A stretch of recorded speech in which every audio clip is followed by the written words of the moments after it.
রাসূল সাল্লাল্লাহু আলাইহি ওয়াসাল্লাম কাফেরদের সঙ্গে ইনসাফের আচরণ করতেন। দাওয়াত ও ইসলাহের ময়দানে তাদের লাঞ্ছনা ও কটু কথা, নির্যাতন ও নিপীড়ন সহ্য করতেন। তাদের সব ধরনের মন্দ আচরণ উপেক্ষা করে চলতেন। এমন হবেই না বা কেন? স্বয়ং আল্লাহ যে বলেছেন, আপনি জগৎসমূহের জন্য রহমত হিসেবে প্রেরিত হয়েছেন, শুধু মুমিনদের জন্য নয়, বরং তিনি রাহমাতুল আলামিন, পুরো জগতের জন্য রহমত। ইহুদীদের অবস্থা চিন্তা করে দেখুন। তারা আল্লাহর রসূলের নিন্দা করেছে, তার সঙ্গে শত্রুতার আচরণ করেছে, কিন্তু রাসূল সাল্লাল্লাহু আলাইহি ওয়াসাল্লাম তাদের সঙ্গে ভালো ব্যবহার করেছেন, তাদের সঙ্গে নম্র আচরণ করেছেন। আয়েশা রাদিয়াল্লাহু তাআলা আনহা বলেন, ইহুদিরা একদিন রাসূল সাল্লাল্লাহু আলাইহি ওয়াসাল্লামের ঘরের পাশ দিয়ে যাচ্ছিল। তখন তারা বলল, আসসালামু আলাইকুম, অর্থাৎ আপনার মৃত্যু হোক। আল্লাহর রাসূল তখন কি করলেন? একটুও ক্রোধান্বিত না হয়ে শান্ত ভাষায় বললেন, ওয়া আলাইকুম। কিন্তু আয়েশা রাদিয়াল্লাহু তাআলা আনহা তাদের কথা শুনে রাগ নিবারণ করতে পারলেন না। তিনি বললেন, আসসালামু আলাইকুম, তোমাদের বরং মৃত্যু হোক। আল্লাহ তোমাদের অভিশপ্ত করুন এবং তোমাদের প্রতি ক্রোধের আচরণ করুন। রাসূল সাল্লাল্লাহু আলাইহি ওয়াসাল্লাম বললেন, আয়েশা, শান্ত হও, একটু ধৈর্য ধরো। সবার সঙ্গে নরম ও কোমল আচরণ করতে হয়, কঠোরতা নিন্দনীয় আচরণ থেকে বিরত থাকতে হবে। হযরত আয়েশা রাদিয়াল্লাহু তাআলা আনহা বললেন, আপনি শোনেননি তারা কি বলেছে?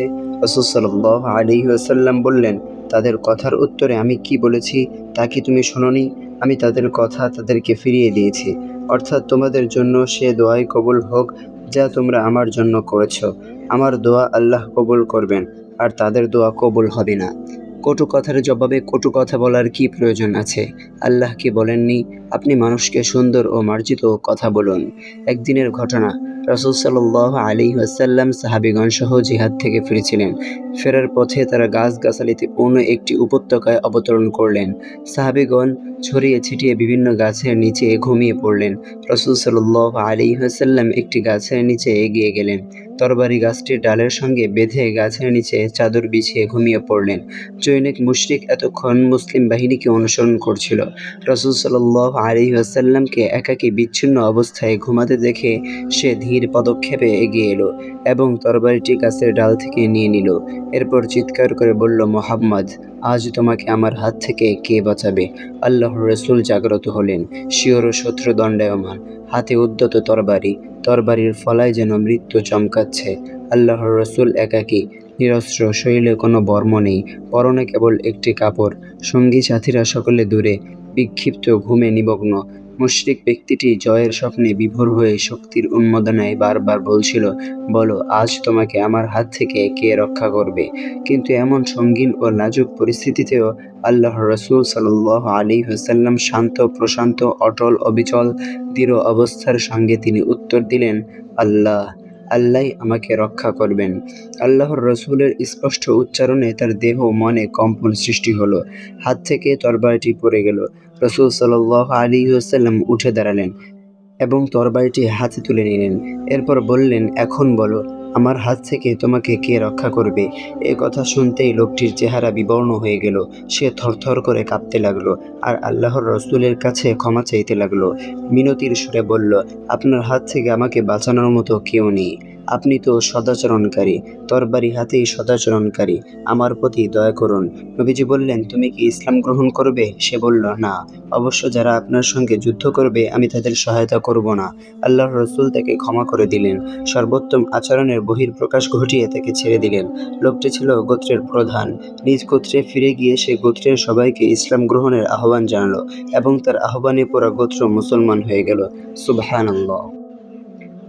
হ্যাঁ, এভাবেই সুন্দর আচরণের মাধ্যমে আপনিও পারেন মানুষের হৃদয় জয় করতে, চরম শত্রুকেও বশে আনতে। আল্লাহর রাসূল সাল্লাল্লাহু আলাইহি ওয়াসাল্লাম ছিলেন সর্বোত্তম চরিত্রগুণের অধিকারী।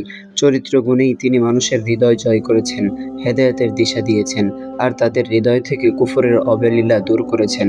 রাসূল সাল্লাল্লাহু আলাইহি ওয়াসাল্লাম যখন মানুষের মাঝে ইসলামের দাওয়াত দিতে শুরু করলেন, কুরাইশের লোকেরা তার মোকাবেলা করতে শুরু করল। এজন্য সব ধরনের পন্থা অবলম্বন করলো রাসূল সাল্লাল্লাহু আলাইহি ওয়াসাল্লামের দাওয়াতকে কিভাবে প্রতিরোধ করা হবে এবং ইসলাম গ্রহণকারীদের সঙ্গে কী ধরনের আচরণ করা হবে তা নিয়ে তাদের বড়দের সঙ্গে পরামর্শ করল। তাদের একজন বলল, তোমরা জাদুবিদ্যা, জ্যোতির্বিদ্যা ও কাব্যশাস্ত্রে অভিজ্ঞ একজনকে খুঁজে বের করো। তারপর তাকে ওই লোকের কাছে পাঠাও যে আমাদের ঐক্যে ফাটল ধরিয়েছে, আমাদের মাঝে বিভেদ সৃষ্টি করেছে আর আমাদের ধর্মের নিন্দা করে চলেছে। সে তার সঙ্গে কথা বলুক এবং দেখুক লোকটি কী বলে। সকলে বলল, আমরা তো এই ক্ষেত্রে উতবা বিন রাবিয়ার চেয়ে যোগ্য আর কাউকে দেখছি না। তখন সকলে মিলে উতবাকে বলল, উতবা, তুমিই তাহলে যাও, দেখো সে কি বলে। উতবা ছিল ধৈর্যশীল, বুদ্ধিমান ও বিচক্ষণ একজন নেতা। সে বলল, তোমরা আসলে তার ব্যাপারে কি ভাবছ? তোমরা কি চাচ্ছ যে আমি তার সঙ্গে কথা বলবো এবং বিভিন্ন ধরনের লোভ দেখিয়ে তাকে বাগে আনতে চেষ্টা করব? তারা বলল, হ্যাঁ, আমরা তাই চাচ্ছি। উতবা রাসূল সাল্লাল্লাহু আলাইহি ওয়াসাল্লামের কাছে গেল। রাসূল সাল্লাল্লাহু আলাইহি ওয়াসাল্লাম শান্তভাবে বসেছিলেন। উতবা কাছে গিয়ে দাঁড়ালো। প্রথমেই বলল, মুহাম্মদ, বলো, তুমি উত্তম না তোমার পিতা উত্তম? আল্লাহর রাসূল চুপ রইলেন। পিতার সম্মান রক্ষার্থে তিনি কোনো কথা বললেন না। উতবা আবার বলল, মুহাম্মদ, বলো, তুমি উত্তম না আব্দুল মুত্তালিব উত্তম? রাসূল সাল্লাল্লাহু আলাইহি ওয়াসাল্লাম চুপ রইলেন। দাদা আব্দুল মুত্তালিবের সম্মান রক্ষার্থে তিনি কোনো কথা বললেন না। এরপর উতবা বলল, তুমি যদি মনে করো এরা সবাই তোমার চেয়ে উত্তম, তাহলে তো তোমারও তাদের অনুসরণ করা দরকার। তারাও তো মূর্তির উপাসনা করত, অথচ তুমি মূর্তির নিন্দা করতে শুরু করেছ। আর যদি মনে করো তুমি তাদের চেয়ে উত্তম, তাহলে এ কথাটাই তুমি মুখ ফুটে স্পষ্ট করে বলো। আমরা তোমার মুখ থেকে কথাটা শুনতে চাই। রাসূল সাল্লাল্লাহু আলাইহি ওয়াসাল্লাম কোনো জবাব দেওয়ার আগেই উতবা খুব উত্তেজিত হয়ে গেল। সে বলল, আল্লাহর কসম, আমি কোনো জাতির জন্য তোমার চেয়ে দুর্ভাগ্য এবং কলক্ষণে কাউকে দেখিনি। তুমি আমাদের ঐক্যকে অনৈক্যে পরিণত করেছ, আমাদের মাঝে বিরোধ সৃষ্টি করেছ, আমাদের ধর্মের নিন্দা করেছ, পুরো আরবে আমাদের অপমানিত করেছ। গোটা আরবে ছড়িয়ে পড়েছে কুরাইশদের মাঝে একজন জাদুকরের আবির্ভাব হয়েছে, কুরাইশদের মাঝে একজন গণকের আবির্ভাব হয়েছে। আমাদের এই অবস্থার চূড়ান্ত ভবিষ্যৎ হলো একদিন আমরা সবাই একে অন্যের বিরুদ্ধে দাঁড়াবো এবং লড়াই করতে শুরু করব। এ কথাগুলো বলতে বলতে উতবা বেশ রাগান্বিত হয়ে পড়েছিল। তার চেহারার রূপ বদলে গিয়েছিল। কিন্তু আল্লাহর রাসূল শান্ত, সমাহিত, নীরবে সব কথা শুনলেন। এরপর উতবা একে একে রাসূলের সামনে বিভিন্ন লোভনীয় প্রস্তাব পেশ করতে লাগল। উদ্দেশ্য, এসব লোভনীয় প্রস্তাব শুনে আল্লাহর রাসূল দ্বীনের দাওয়াত ছেড়ে দিবেন। সে বলল, মুহাম্মদ, তুমি যা কিছু করেছো, এসব যদি সম্পদ অর্জনের জন্য হয় তাহলে শোনো। আমরা তোমাকে এত সম্পদ সংগ্রহ করে দিব যে তুমি কুরাইশদের মাঝে সবচেয়ে বড় ধনী। তোমরা যদি নেতৃত্বের আসনা থাকে তাহলে বলো, আমরা তোমাকে পুরো আরবের কর্তৃত্ব দিয়ে দিব। তুমিই হবে পুরো আরবের একচ্ছত্র অধিপতি। আর এসব কিছু যদি হয় অপরূপা সুন্দরী কোনো নারীকে পাওয়ার জন্য, তাহলেও তা বলো। কুরাইশদের যে মহিলাকেই তুমি চাও তাকেই পাবে। আমরা তোমাকে প্রয়োজনে 10টি বিয়ে করিয়ে দেব। তুমি যে আচরণ করছো তা যদি জিন বা ক্ষতিকর কোনো কিছুর প্রভাবে হয়ে থাকে, যা তুমি নিজ থেকে দূর করতে পারছো না, তাহলেও বলো, আমরা তোমার জন্য ডাক্তার খুঁজে আনি এবং চিকিৎসা করি। এজন্য যত অর্থের প্রয়োজন আমরা ব্যবস্থা করব। অনেক সময় দুষ্ট জিন মানুষের পিছনে লাগে, তবে চিকিৎসা করলে এর সমাধান সম্ভব। অথবা এভাবে অশালীন ভাষায় তার কথা বলেই চলল এবং একের পর এক রাসূলকে বিভিন্ন ধরনের লোভ দেখাতে লাগলো। রাসূল সাল্লাল্লাহু আলাইহি ওয়াসাল্লাম শান্তভাবে তার কথা শুনছিলেন। সে আল্লাহর রাসূলকে বিভিন্ন ধরনের প্রস্তাব পেশ করে প্ররোচিত করার চেষ্টা করল, কিন্তু রাসূল সাল্লাল্লাহু আলাইহি ওয়াসাল্লাম শান্তভাবে সবকিছু শুনলেন। রাজত্ব, নেতৃত্ব, অর্থ সম্পদ, সুন্দরী নারী, পাগলামির চিকিৎসা, সব ধরনের লোভনীয় প্রস্তাব একসময় শেষ হলো। দীর্ঘ সময় কথা বলে একসময় উতবা থামল। এবার সে উত্তরের অপেক্ষায় আছে। রাসূল সাল্লাল্লাহু আলাইহি ওয়াসাল্লাম তার দিকে মাথা উঁচু করে তাকালেন। শান্ত স্বরে বললেন, উতবা, তোমার কথা শেষ হয়েছে? উতবা সত্যবাদী বিশ্বস্ত মহানবীর এই শান্ত সমাহিত ভাব দেখে মোটেও অবাক হলো না। শুধু বলল, হ্যাঁ। রাসূল সাল্লাল্লাহু আলাইহি ওয়াসাল্লাম বললেন, এবার তাহলে আমার কথা শোনো। সে বলল, ঠিক আছে। রাসূল সাল্লাল্লাহু আলাইহি ওয়াসাল্লাম বলতে শুরু করলেন। পাঠ করতে লাগলেন কোরআনে কারীম থেকে। বিসমিল্লাহির রহমানির রহিম। ওয়াকুলু লিন-নাসি হুসনা। বিসমিল্লাহির রহমানির রহিম। মানুষকে সুন্দর কথা বলুন। রাসূল সাল্লাল্লাহু আলাইহি ওয়াসাল্লাম তেলাওয়াত করে যাচ্ছেন। উতবা নিবিষ্ট মনে শুনছে। একসময় উতবা জমিনে বসে পড়ল। তার শরীর নড়ে উঠল। সে পিছনে হাত নিয়ে মাটিতে ভর দিয়ে শুনতে লাগলো রাসূলের তেলাওয়াত। রাসূল সাল্লাল্লাহু আলাইহি ওয়াসাল্লাম তেলাওয়াত করেই চলেছেন। এভাবে তেলাওয়াত করতে করতে তিনি পৌঁছলেন এই আয়াতে, ফাইন আ'রাদু ফাকুল আনযারতুকুম সা'iকাতান মিসলা সা'iকাতি আদি ওয়া সামুদ। তারা যদি আপনার কথা প্রত্যাখ্যান করে তাহলে বলুন, আমি তোমাদের বজ্রপাতের ভীতি প্রদর্শন করছি, যেমনটি আপতিত হয়েছিল আদ ও সামুদ সম্প্রদায়ের উপর। কঠিন আযাবের এই সতর্কবাণী শুনে উতবা নড়েচড়ে বসল এবং রাসূল সাল্লাল্লাহু আলাইহি ওয়াসাল্লামের মুখের উপর হাত রাখল, যেন তিনি তেলাওয়াত বন্ধ করে দেন। কিন্তু তিনি তেলাওয়াত করেই চললেন। তেলাওয়াত করতে করতে তিনি সেজদার আয়াত পর্যন্ত পৌঁছলেন এবং সেজদা করলেন। সেজদা থেকে মাথা উঠিয়ে উতবার দিকে তাকালেন। বললেন, উতবা, তুমি কি এতক্ষণ আমার তেলাওয়াত শুনেছ? সে বলল, হ্যাঁ শুনেছি। এই তোমার প্রশ্নের উত্তর। উতবা উঠে তার সঙ্গীদের কাছে চলে গেল। তারাও বড় আগ্রহের সঙ্গে তার আগমনের অপেক্ষা করছিল। উতবা তাদের কাছে পৌঁছাতেই একজন বলে উঠল, আল্লাহর কসম, উতবা তো আগের মতো নেই, আর তার কিছু একটা হয়েছে। তার মাঝে অবশ্যই এক ধরনের পরিবর্তন ঘটেছে। উতবা কাছে এসে বসল। তারা বলল, কি ব্যাপার, কি সংবাদ নিয়ে এলে? উতবা বলল, আল্লাহর কসম, আমি মুহাম্মদের কাছে এমন কিছু শুনেছি যা জীবনে কখনো শুনিনি। আল্লাহর কসম, এগুলো কবিতা বা জাদু কিছুই নয়।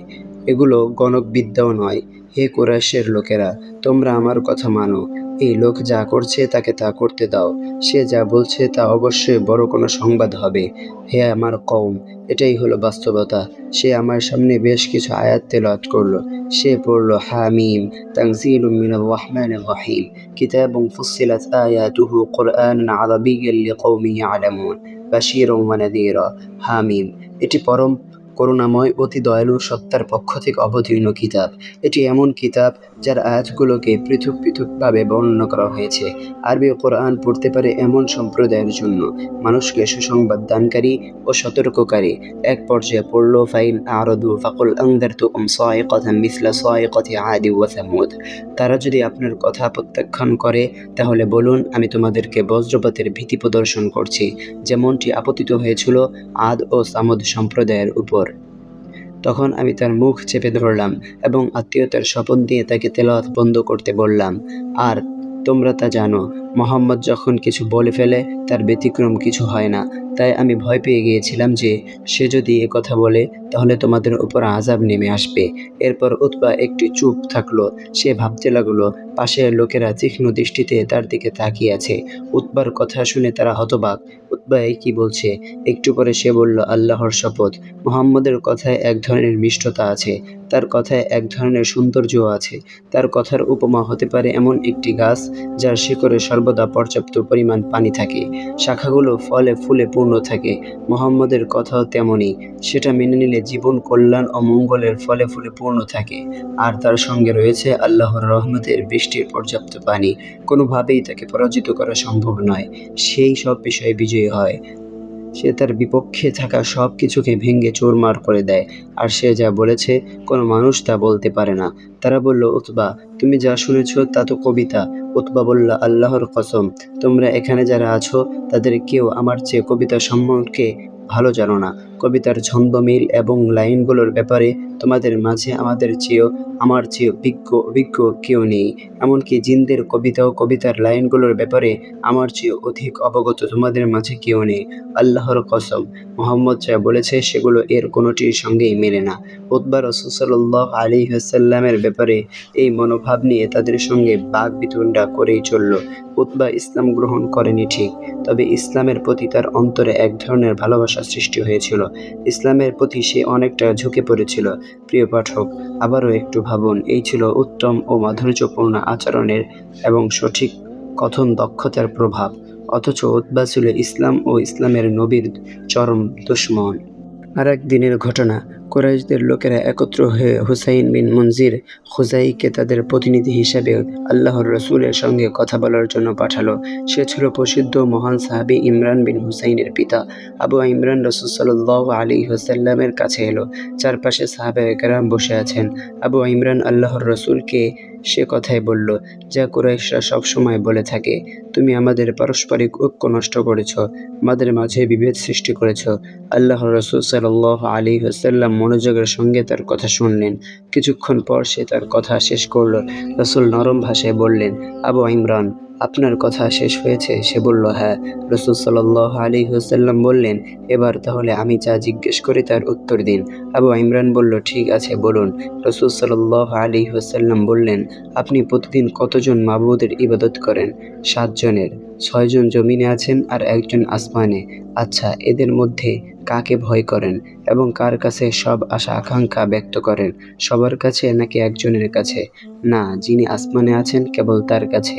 এবার রাসূল সাল্লাল্লাহু আলাইহি ওয়াসাল্লাম বললেন, হুসাইন, আপনি যদি ইসলাম গ্রহণ করতেন তাহলে আমি আপনাকে এমন 2টি বাক্য শিক্ষা দিতাম যা সব সময় আপনার জন্য কল্যাণকর হতো। আল্লাহর রাসূলের এই শান্ত, কোমল ও সুন্দর ভাষার কথা শুনে হুসাইন সঙ্গে সঙ্গে ইসলাম গ্রহণ করলেন।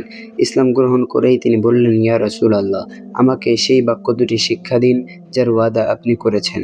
আল্লাহর রাসূল সাল্লাল্লাহু আলাইহি ওয়াসাল্লাম বললেন, আপনি সবসময় বলবেন, আল্লাহুম্মা আলহামনি রুশদি ওয়া আইযনি মিন শাররি নাফসি। হে আল্লাহ, আপনি আমাকে সৎ পথে চলার বুঝ দান করুন। আপনি আমাকে আমার মাঝের সব ধরনের ক্ষতি থেকে রক্ষা করুন। আহ, কি চমৎকার ছিল আল্লাহর রাসূলের আচরণ! মানুষের অন্তরে কত গভীর প্রভাব ছিল এর। কাফেরদের দাওয়াত দেওয়ার ক্ষেত্রে এবং তাদেরকে ইসলামের প্রতি আকৃষ্ট করার ক্ষেত্রে এই পদ্ধতিই ছিল সবচেয়ে কার্যকর। একজন যুবক পড়াশোনা করতে জার্মানিতে গিয়েছিল। সেখানে সে একটি ফ্ল্যাটে ভাড়ায় থাকত। তার সামনের ফ্ল্যাটেই থাকত একজন জার্মান যুবক। দুজনের মাঝে তেমন সম্পর্ক ছিল না, প্রতিবেশী, ব্যাস এতটুকুই। জার্মান যুবকটি একবার কোথাও সফরে গেল। হকার এসে প্রতিদিন তার দরজার সামনে পত্রিকা দিয়ে যেত। প্রতিবেশী যুবক একদিন দেখল তার সামনের ফ্ল্যাটের দরজার সামনে অনেক পত্রিকা জমে আছে। খোঁজ নিতে জানতে পারল তার প্রতিবেশী কোথাও সফর গিয়েছে। তখন সে পত্রিকাগুলো একত্র করল এবং সেগুলো নির্দিষ্ট একটি ড্রয়ারে সংরক্ষণ করে রাখল। প্রতিদিন সে পত্রিকা সংগ্রহ করে সেগুলো বিন্যস্ত করে রেখে দিত। 2-3 মাস পর তার প্রতিবেশী জার্মান যুবকটি ফিরে এলো। সে গিয়ে তাকে সালাম দিল এবং নিরাপদে প্রত্যাবর্তন করায় তাকে স্বাগত জানালো। এরপর তাকে পত্রিকাগুলো দিয়ে বলল, আমার মনে হয় আপনি হয়তো কোনো প্রবন্ধ নিয়মিত পড়ার জন্য অথবা পত্রিকার কোনো প্রতিযোগিতায় অংশগ্রহণের জন্য পত্রিকা সংগ্রহ করে থাকেন। আপনার প্রবন্ধ পাঠ বা প্রতিযোগিতায় অংশগ্রহণ যেন ছুটে না যায়, তাই আমি এগুলো সংরক্ষণ করে সুবিন্যস্ত করে রেখেছি। সে অবাক হয়ে জিজ্ঞেস করল, আপনি কি এর জন্য কোনো বিনিময় বা পারিশ্রমিক চাচ্ছেন? না, না, কোনো বিনিময়ের জন্য আমি এ কাজ করিনি। আমাদের ধর্মে আমাদের প্রতিবেশীর সঙ্গে এমন আচরণ করার শিক্ষা দেয়। আপনি তো আমার প্রতিবেশী, তাই আপনার সঙ্গে সুন্দর আচরণ করা আমার নৈতিক দায়িত্ব। এভাবে বিভিন্ন ক্ষেত্রে সে তার সঙ্গে সুন্দর আচরণ করে যেতে লাগলো। ফলে একসময় সেই জার্মান যুবক ইসলাম গ্রহণ করলো। প্রিয় পাঠক, এটাই জীবনের উপভোগ্য বিষয়। আপনার আচরণ সুন্দর করুন, আপনার জীবন হবে উপভোগের জীবন। ডান দিকের শূন্যের যেমন মূল্য আছে, তেমনি আপনার জীবনেরও মূল্য আছে। আপনার প্রতিটি কাজের আছে বিশেষ মূল্যায়ন। আপনি তো সব কাজেই আল্লাহর ইবাদত হিসেবে করবেন, এমনকি মানুষের সঙ্গে আপনার আচরণও হবে আল্লাহর ইবাদতের অংশ। প্রিয় বন্ধু, অমুসলিমদের একটি বড় অংশ কেবল কোনো কোনো মুসলমানদের অনৈতিক আচরণের কারণে ইসলাম হতে দূরে সরে আছে। মুসলমানরা কখনো তাদের অমুসলিম কর্মচারীর উপর অত্যাচার করে, কখনো বাজারে গিয়ে তাদেরকে ধোঁকা দেয়, আবার কখনো তাদের কাফের প্রতিবেশীকে কষ্ট দেয়। মুসলমানরা যদি তাদের সঙ্গে ইসলামের শিক্ষা দিয়ে মাধুর্যপূর্ণ আচরণ করে, তাহলে অবশ্যই তারা ঈমানের সুশীতল ছায়াতলে আশ্রয় নেবে। তাই আসুন, আজ থেকে নতুন করে শুরু করি। অমুসলিমদের সঙ্গে আচরণে, উচ্চারণে ইসলামের সৌন্দর্যকে ফুটিয়ে তুলি।